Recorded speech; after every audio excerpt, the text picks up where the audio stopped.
Clara Vance was born with a motor perpetually humming beneath her skin, a quiet, insistent thrum that whispered, "Not enough. Not yet." From the moment she could walk, she ran. From the moment she could speak, she debated. She was the first to finish her homework, the first to raise her hand, the first to volunteer for extra credit. It wasn't about impressing anyone, not really. It was an internal compulsion, a gnawing certainty that if she ever stopped, even for a moment, the world would catch up, then pass her by, leaving her stranded in the dust of mediocrity. She excelled in school, then university, collecting degrees and accolades like some people collected stamps. Each diploma, each dean's list, commendation, brought a fleeting warmth, a brief, satisfied sigh that lasted only until the ink was dry. Then the hum would start again, louder now. What's next? What's more, her career was a dizzying ascent. She devoured challenges, outworking, outthinking, and outmaneuvering every peer. Promotions came swiftly, each one a temporary bomb, a promise of peace that never materialized. Colleagues admired her drive, her fierce intelligence, but kept a polite distance. How could they keep up? How could they understand the quiet terror that drove her, the fear of stillness? The corporate world, with its endless targets and shifting goalposts, was both her playground and her prison. She became a vice president by 30, a senior VP by 35, overseeing departments that once seemed like distant kingdoms. She built an empire of spreadsheets and PowerPoints, of all-nighters fueled by lukewarm coffee and the adrenaline of impending deadlines. Her apartment, a sleek, minimalist shrine to efficiency, often went days without her truly inhabiting it. Meals were snatched between calls, sleep was a luxury she rationed ruthlessly. Relationships, when they dared to blossom, withered under the harsh light of her ambition. There was Mark, who once said, "Clara, can you just be here? Not thinking about the next merger, not editing a presentation in your head?" She couldn't, not for long. He eventually left, taking with him the last vestiges of a life beyond the office. She cried for a night, then buried herself in a new project, the ache a dull throb beneath the roar of her latest endeavor. The whispers grew louder now, not just "what's next?" but "are you enough? Are you truly good enough?"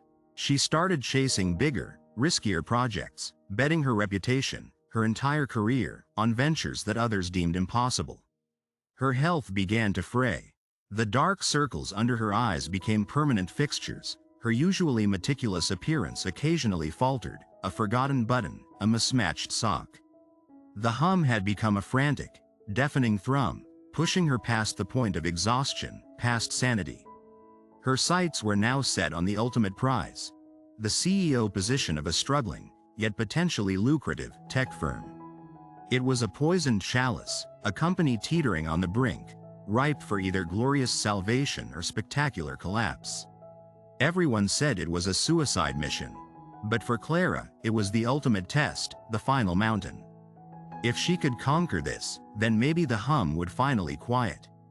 Then maybe she would be enough. She poured every fiber of her being into the bid, working 20-hour days, neglecting everything else. She alienated her last remaining ally on the board with an uncharacteristic outburst, pushed her team to breaking point, and ignored the persistent, stabbing pain in her chest that had started a month ago. The final presentation was tomorrow. The culmination of everything. She was alone in her office, the city lights a blur outside her window, the air thick with the smell of stale coffee and desperation. Her vision swam, her hands trembled as she clutched the edge of her desk. The hum was a cacophony now, screaming, "Win. You must win. Or you are nothing." A sharp, unbearable pain lanced through her chest, radiating down her arm.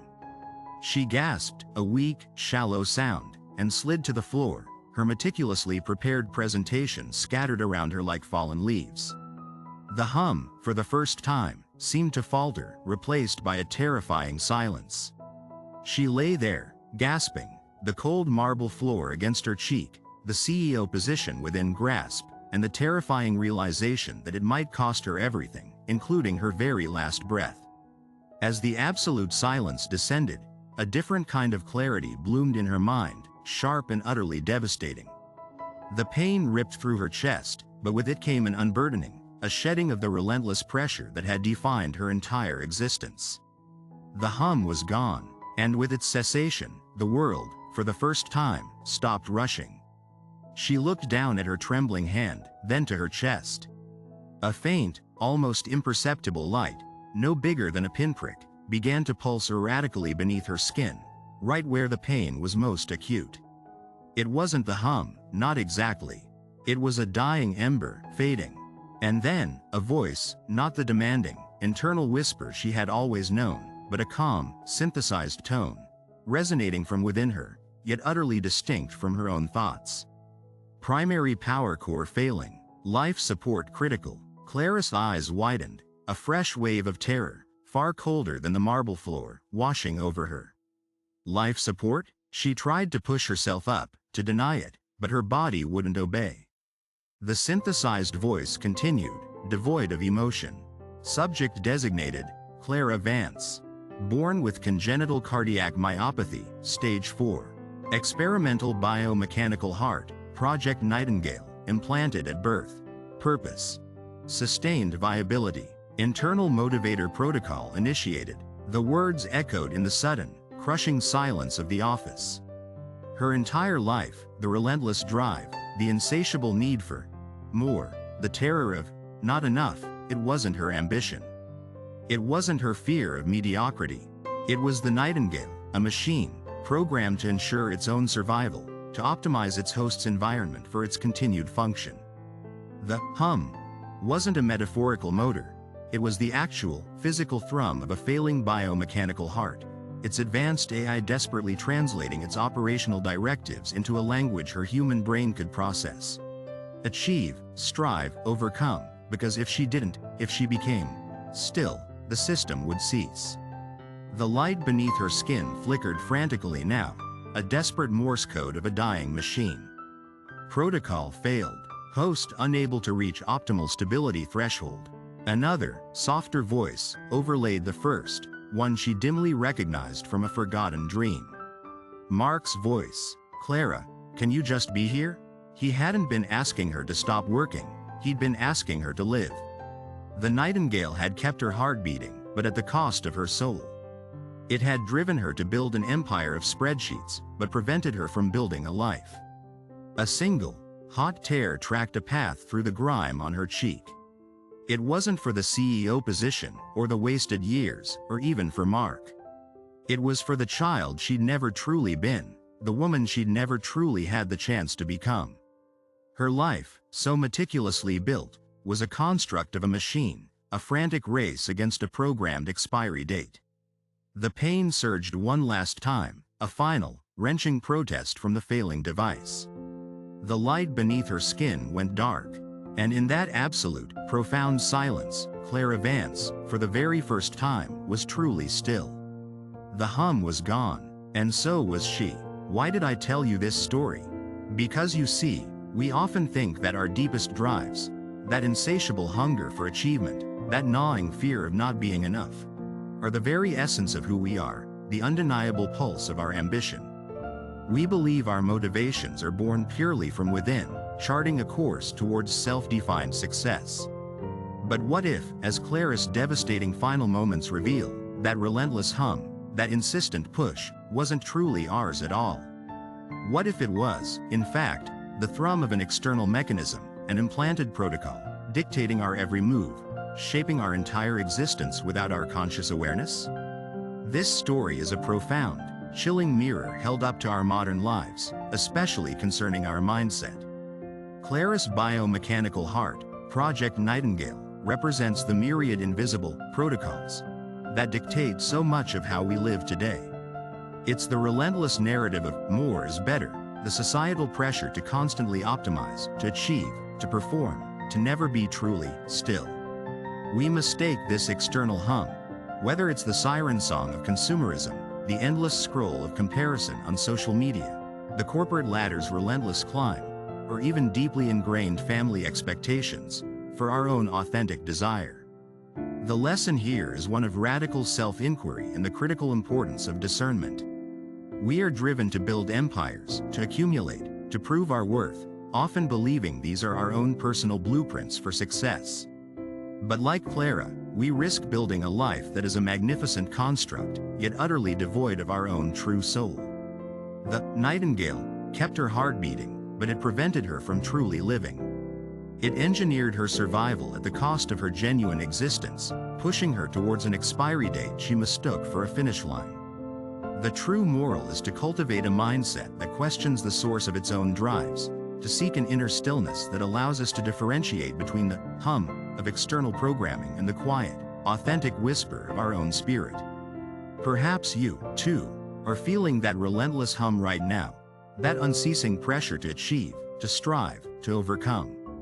Maybe you're caught in a cycle of not enough, always chasing the next promotion, the next acquisition, the next validation, convinced that this is what true fulfillment looks like. Ask yourself, is this truly your ambition, your fear, your definition of a good life? Or is it the echoing demand of some protocol, a societal expectation, an inherited belief, a self-imposed tyranny of productivity that keeps you running even when your inner self cries out for rest, for connection, for simply being? Don't wait for your own nightingale to fail before you find your stillness. Learn to recognize the hum, to question its source, and to choose, consciously, to build a life dictated not by a machine's survival protocol, but by the authentic rhythm of your own heart. This isn't just a story.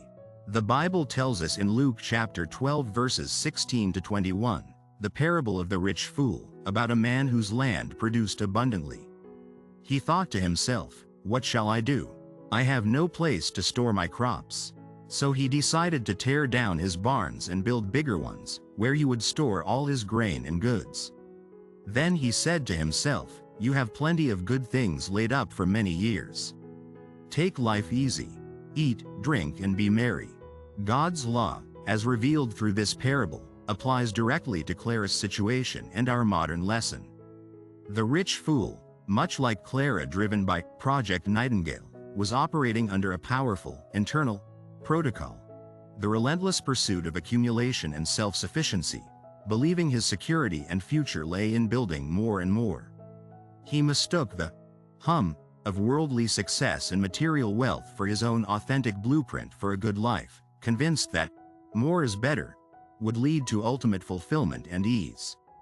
However, God called him a fool, saying, "You fool! This very night your life will be demanded from you. Then who will get what you have prepared for yourself?" This reveals that a life dictated solely by external drives, be it consumerism, status, or the endless pursuit of achievement, is ultimately devoid of true meaning and spiritual richness.